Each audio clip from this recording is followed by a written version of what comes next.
From the Ticats Audio Network, this is Ticats Today with Brandon Neville.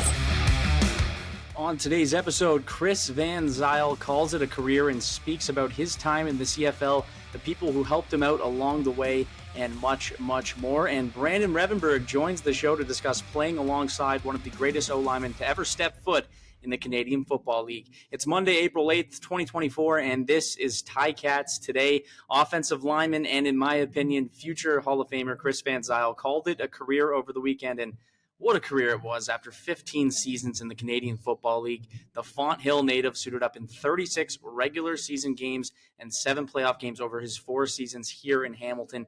He helped the Ticats reach back-to-back Grey Cups in 2019 and 2021. During his time in Hamilton, the former McMaster Marauder was named a CFL All-Star and a CFL East All-Star twice in 2019 and 2021. And, of course, you can forget that legendary season where he was the CFL's most outstanding offensive lineman in 2019.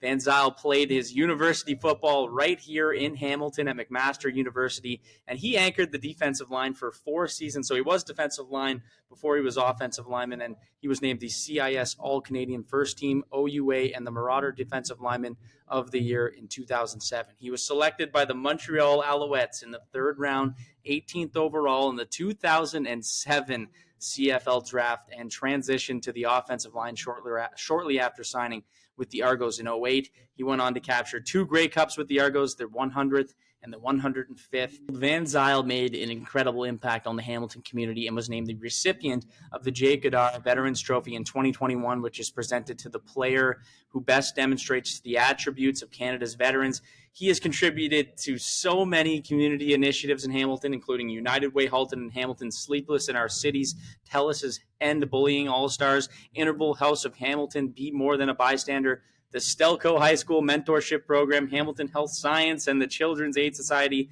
So many different things he's done. A man who had a tremendous impact both on and off the field, and he sat down to discuss his incredible journey through the CFL. 2007 came into the CFL, and I had direction. I knew exactly what I wanted. I wanted to be a great football player. I remember my first time on that field as a right tackle. That was a long time ago. It's been a really fun ride where I met some incredible people along the way, whether it be coaches, management, training staff, equipment staff, teammates. I can't say enough about the teammates, and that's the biggest thing I'll miss is the teammates, the guys that I went to war with every day. I had the opportunity to meet hundreds of players and be able to play with hundreds of players and build relationships, and I'll cherish those relationships as long as I live.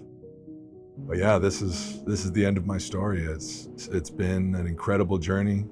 I played 10 or 11 years in Toronto, and I know that when I came to Hamilton, it felt like home.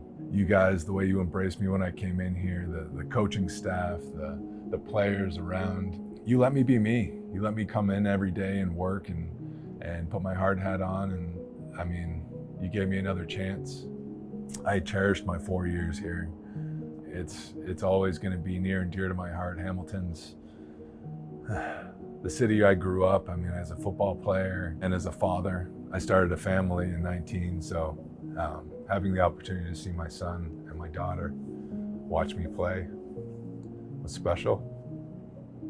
To my wife, oh man, it's been a long journey for us, and I wouldn't have wanted to be on it with anybody else.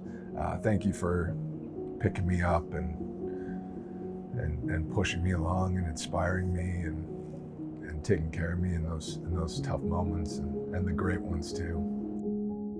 It was a joy every time I got to step on that field. To be able to share that with the fans. There's moments in my career that were made just that much more special because of the fans in attendance and the people and what you brought to it every week. I think back at the Grey Cups and playing in one here in this stadium, the roar running out of the tunnel, like those are pretty special moments that I'll cherish for the rest of my life. And that was in large part because of the fans. Doesn't matter if you're a Hamilton fan, a Toronto fan. I appreciate you. I thank you from the bottom of my heart. You're the reason I got to play as long as I did in this league. Your support for this league and what you put into it, your hard-earned money you put in, you pay to come watch, that allowed me to play the game of my dreams and be able to do it for as long as I did. So thank you so much.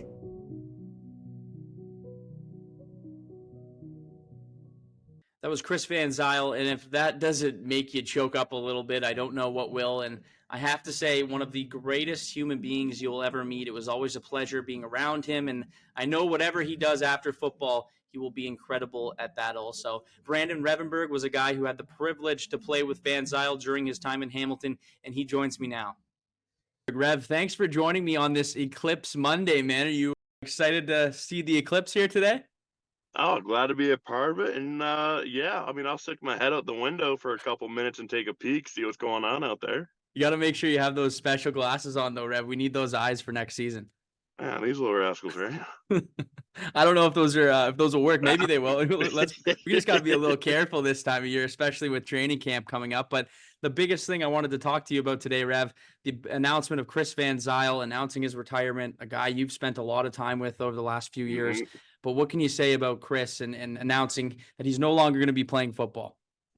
Yeah, I mean, it's one of those things. It's a shame to see him leave, but also it's a big congratulations on the entire career that he's had. I mean, being an offensive lineman and being able to get into double digits is huge. But I mean, to play as many years as he has, to play at the level he has, and to have been able to maintain that consistency throughout his career is just absolutely phenomenal. So I mean, a big congrats to the guy. Definitely gonna miss him.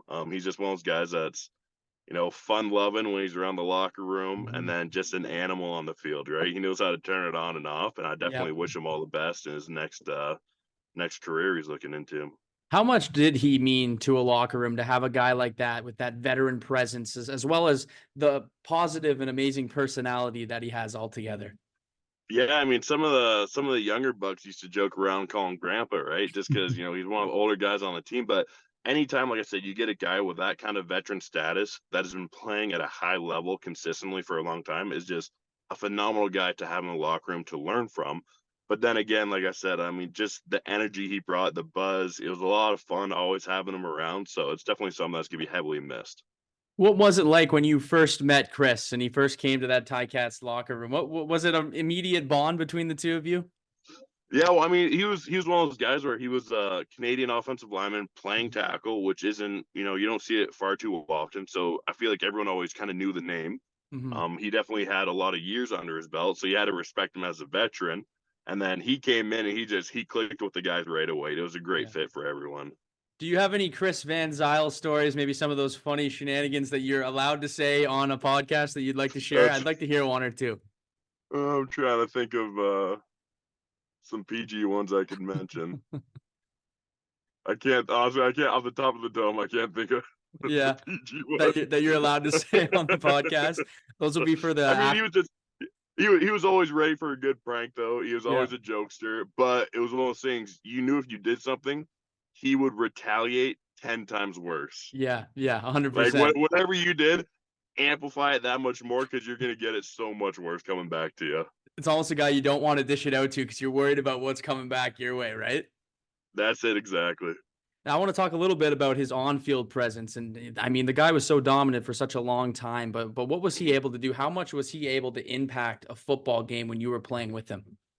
Yeah, I mean, I think Chris brought a mean streak and just a very high level of just like aggressiveness and everything he did. Like I mean, like I said, he was a guy joking around off the field, and then he flicked that switch, And like I said he was an animal on the field. I mean, he definitely is through and through. And like I said, he really brought that sense of the violence.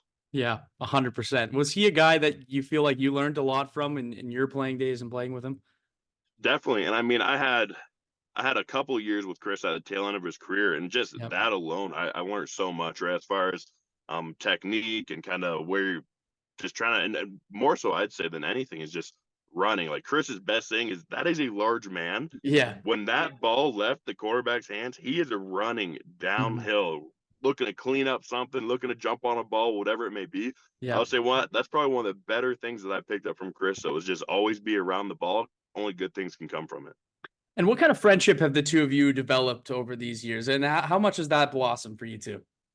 Yeah, I mean, like I said, but as soon as Chris came to the Ticats, like he clicked right away with the rest of the O-line. And he's a guy that, I love kind of hitting up from time to time, see how he's doing now and just kind of shooting the breeze with him. One thing about Chris is not only did he participate in the locker room or on the field, but he's a guy who did a lot in the community and had a passion for helping out. But what can you say about how much he meant to this city away from the football field and helping in those community events and things around the city? Yeah, I mean, he was one of those guys where he might not know you at all, but he's going to come over with a big smile, shake your hand, and get to know you, right? He loves reaching out, I think, connecting with people, and I think that's why he's so good within the community, because that's what he does. That's who he is, right? 100%. So he definitely plays a large part in it, and some of that's even wearing off on the guys around here too, and we're all starting to pick it up where kind of in the lack of presence that he left, right? Kind of filling in that void. Yeah, and I mean, it's obviously going to be a big void to fill, but you got guys like you Definitely. and Coulter and the rest of those guys that seem to be, you've stepped up to the challenge over these years, and it's definitely going to be tough to see him not around the Ticats locker room, but I know he's going to go on to do bigger things. Do you feel, Rev, that he's a future Hall of Famer? I don't think you can look at his career and say no to that. Yeah, right. You look at, I mean, surely the number, right? I mean, what's the average CFL career, like 3.5 years or something like that? Yep. And I mean, he's well into the double digits. And then you look at the accolades and the Grey Cups he's won as well. I don't know how you deny that. I agree 100%. I think he's got to be a first ballot for me. And I don't, that's not even my Ticats bias right there. I think, it's a given, right? You look at his numbers. One more thing before we go here, Rev, but do you have a message for Chris to pass along to him for his retirement? Yeah, I mean, wish you all the best. Everyone's going to miss you. And we'll try to fill in that big void that you're leaving behind here.